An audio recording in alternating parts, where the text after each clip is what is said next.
मागचे प्रणाम. काय मागचे प्रणाम. जर एक थोर व्यक्ती आपली नोंदणी करत असेल तर निश्चितच तर या भारतराजांचे पराक्रम जगविख्यात आहे. ज्यानं दोन्ही हाताने शरसंधान केलं अशा धनुर्धारी पालखांना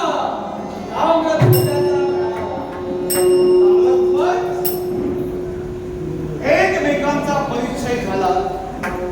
मान सन्मान एकमेकांचा जमलाय.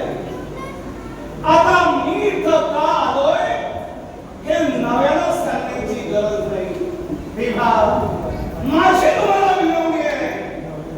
ज्या पांडवांना अश्वमेध चालविलंय हे धर्मधारी आहे. आणि त्या धर्मधार्यासाठी पांडवांनी याज्ञिक अश्व पृथ्वी पर्यटनासाठी सोडलेला आहे. तो अश्व सांप्रच्या स्थितीत तुमच्या स्वाधीन आहे. तेव्हा माझी एकच विनवणी आहे, हे पांडवांचा धर्मधार्य व्यवस्थितपणे पूर्ण पार पडला पाहिजे. म्हणून तो अश्व आम्हा पांडवांना हवाय. पार्थराज, तुम्ही करता ते धर्मकार्य याच्याशी आमचं दुमत नाही. पण नेमका अश्वमेध करण्याची पांडवांना गरज तरी काय? ताम्रध्वज, आम्ही पांडवांनी जो अश्वमेध चालविलाय तो फक्त आणि फक्त पाप क्षालनासाठी. पाप क्षालनासाठी? 18 दिवसाचं महाभारतीय युद्ध कौरव आणि पांडव पक्षात झालं. आणि त्या युद्धात आपलं स्वकीय मारले गेले. गौरव हत्या पांडवांच्या हातून घडली गेली.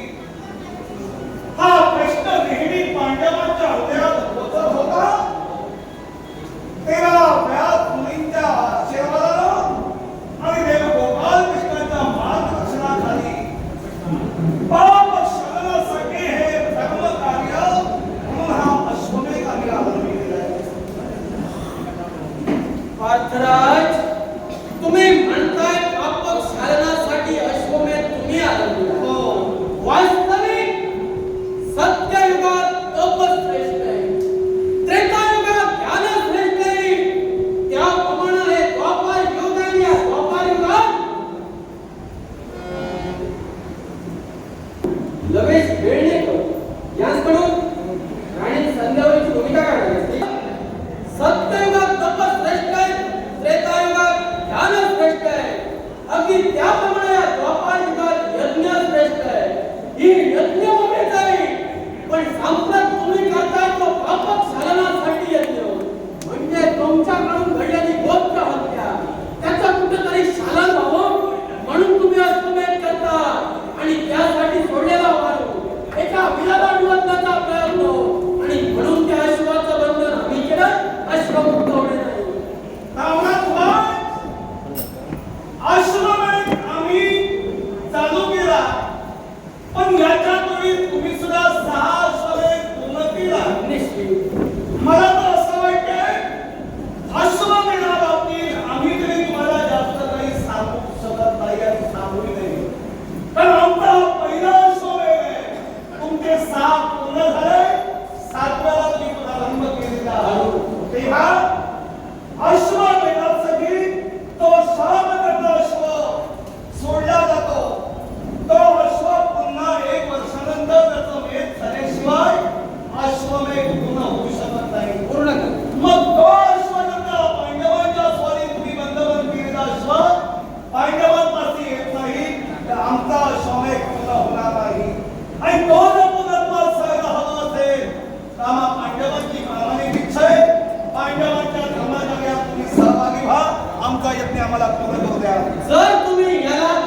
जर तुमचं कार्य धर्माचं होतं, जगज्जेता गोपालकृष्ण म्हणजे देव तुमच्या सोबत होता, तर त्या गणपतीच्या मूर्तीला तुमचा अश्व चिकटला कसा, त्याची गती मंदावली गेली. म्हणजे कुठं तरी पांडव चुकले. ताम्रध्वज, हा निव्वळ तुमचा भ्रम आहे. प्रश्न तुमचा असतोय, शंका तुमची बरोबर आहे, मी नाही म्हणू शकत नाही, कारण मागच्या परिस्थिती तशी होती. पण तो चिकटला गेला कारण सुद्धा तसाच होतं. नित्य नियमाप्रमाणे फक्त काळ झाल्यानंतर, सच्ची अशा प्रकारची स्नान संध्या झाल्यानंतर अश्वाचं पूजन केलं जात होतं. वक्रमुंड्या गणपती गणपतीची आराधना करून अश्वाला गतिमान केलं जात होतं. पण एक दिवस आम्हा पांडवांच्या हातून अनुमोदनाचा होईना चूक घडली. क्षमता गणपती गणपतीच्या भक्तीच्या रवेच्या नावाचं विस्मरण आम्हाला झालं आणि ते विस्मरण झाल्या कारणानं तो अश्वाच्या तिथं चिकटला गेला. पांडव आम्ही संभ्रमानं संभ्रमित झालो. शेवटी आम्ही करुणा भागू लागलो. साक्षात जिला माया म्हटली गेली ती शिवाची पार्वती देवी इंद्रा देवी म्हणून तिथं स्थित होती आणि तिची करुणा भागल्याप्रमाणे तिच्या सल्ल्यानं आम्ही पांडवांनी पुन्हा त्या गणपती गजाननाची आराधना केली. आम्ही क्षमा मागितली. तो वक्रतुंड गणपती गजानन तिथं प्रसन्न झाला आणि आम्ही केलेली चूक आम्हा पांडवांच्या लक्षात येण्यानं आम्ही त्या गणपती गजाननाला शरण गेलो. तेव्हा त्या गणपती गजाननानं उदार अंतःकरणानं आम्हाला क्षमाई केली. नव्हे तर त्या अश्वाची मुक्तता मी तर त्या गणपती गजाननाने केली. अश्व पूर्ववत झाला, अश्वाला पुन्हा गती देण्यात आली आणि हे धर्माकडे आमचं चालू नाही करत होतं. म्हणूनच तुम्ही याला अधर्मी कृत्य म्हटलं. अरे जगविख्यात प्रत्येकाला सर्व सामान्य माणसाला सुद्धा ज्ञात आहे, ज्याला अग्रपूजेचा मान दिला गेला, ज्या साऱ्या देवतांनी ज्याला मान दिला, अगदी त्याच गणपती गजाननाला जर पांडव विसरले असतील, त्याच्यापुढे धर्म कार्य काय करतील? अरे ज्याला त्याचा मान दिला गेला नाही, त्या क्रोधानं तुमचा अश्व त्याची गती मंदावली गेली. मग इतर जर पांडव चुकले असतील, पुढे कशा बंदूक करणार नाही? चुकणं हा माणसाचा धर्म आहे, पण त्या चुकीची वेळ सुधारणा करणं हा त्याचा पुरुषार्थ आहे. देवाच्या आशीर्वादाने ते कृत्य आम्ही केलं, जेणेकरून अश्व आमचा पूर्ववत झाला, पुन्हा अश्व गतिमान झालाय. मग जर नीट तुम्ही असं म्हणत असाल, चुकणं माणसाचा धर्म आहे, मग ती जर चूक वारंवार पांडवांकडून होत असेल, तर मी तर म्हणेन पांडव हे अधर्मीच आहे. का ते सांगतो? कोणत्या गोष्टीवर थांबला तुम्ही? एकाच गोष्टीसाठी अगदी माझ्याप्रमाणे का विलासी व्यास त्याच्यावर झाली. तोच राजा पद्मावतीचा राजा मदन भोजन, त्यानं सुद्धा तुमचा अश्वबंधन केला. अगदी मग त्याच्या बाबतीत काय घडलं? ती पांडवांची चूक नव्हती का? नपेक्षा मी म्हणेन ती पार्थराजांची चूक नव्हती का? याला चूक मी तरी म्हणू शकत नाही. कशा प्रकारे? या गाण्याने जाऊन योद्धे रणांगणावर युद्ध करत असताना जय पराजय ठेवलेला असतो. रणांगणावर युद्ध चालू झाल्यानंतर युद्धाला जोपर्यंत पूर्णविराम मिळत नाही, तोपर्यंत कोणत्याही वीराला आपलं शस्त्र भूमीवर ठेवायचं नसतं. एक गोष्ट. दुसरी गोष्ट, आम्हा दोघात शस्त्रसंघर्ष झाला, तो सुद्धा 3 बाणांचा. गोष्ट खरी आहे? निश्चित.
त्या सहारा अवताराची पुण्यही माझ्या मानाच्या आधारावर होती.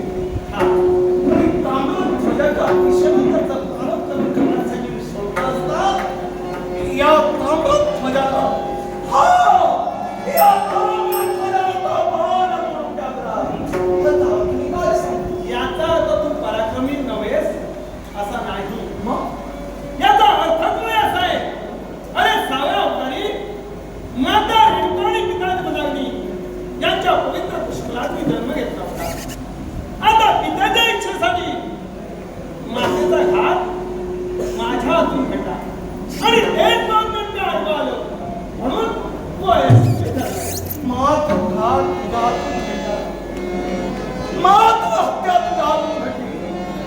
आणि ते पाप आडवाला म्हणून हा पान निष्फळ झाला. हा देवा अजून 2 पान शिल्लक आहे. हे पाप आडवाला म्हणून हा निकामी झाला. मग का अयोध्येच्या पुण्यभूमीत जन्म घेतला. दशरथ कौशल्याचा असा धन्य केला. एक वाणी एक वचनी एक भक्ती एक वाणी असा मर्यादा पुरुषोत्तम म्हणून घडला. त्या 7व्या अवताराची पुण्याई ही माझ्या दुसऱ्या मानाच्या आगमनात आणि या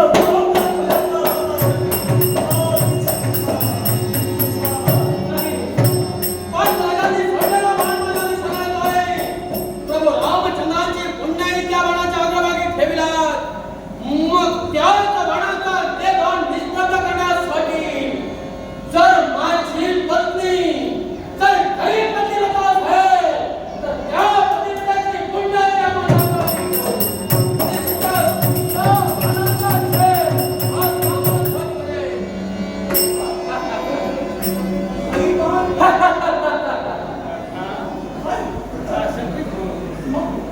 अरे सत्यावतारी मी माता कौसल्या आणि पिता दशरथाच्या पोटी जन्म घेतला होता. एक पत्नी एक वाणी एक पत्नी अशा तण वावरण्यासाठी तयार झाले. बोललेले शब्द आणि टाकलेलं पाऊल कधी मी माघारी घेतलं नाही आणि ती अधर्म अत्याचार कधी वापरलं नाही. पण एके दिवशी महिरावणाची पत्नी ती म्हणजे चंद्रसेना हिच्या महारी नकळतपणे मला जावं लागलं आणि एक पाप नेमक्या आडवा. चंद्रसेनेच्या बाबतीत केलेल्या अपमानात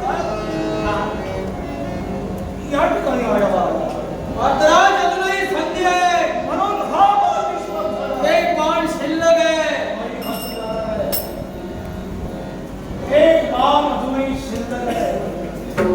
आणि तो बाण कधी निष्फळ होणार नाही याची खात्री मनामध्ये आहे. आणि त्यासाठी भगवंताने काय करणार आहे माहिती आहे का? 8व्या अवतारानं अवतीर्ण झाला. काळागिरी जन्मला. नंदागिरी वाढला. गोकुळचा बाकी म्हणून राहिला.